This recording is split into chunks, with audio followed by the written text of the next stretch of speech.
I've created this new piano section. It's just some chords, but I notice it sounds really boring. Let's have a quick listen.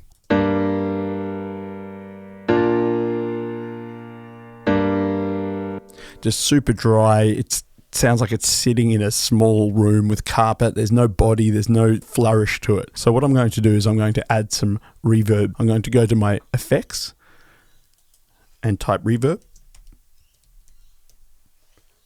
and just drag that onto our track.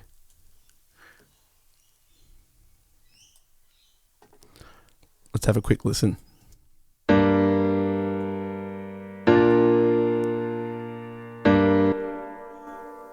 You hear that tail on the reverb? It just gives it a little bit more body and it puts it in a space. So in context, that's why a lot of reverb types are called spacers, because it's putting the instrument inside a church, for example. So let's go back. This should be a really big, long tail.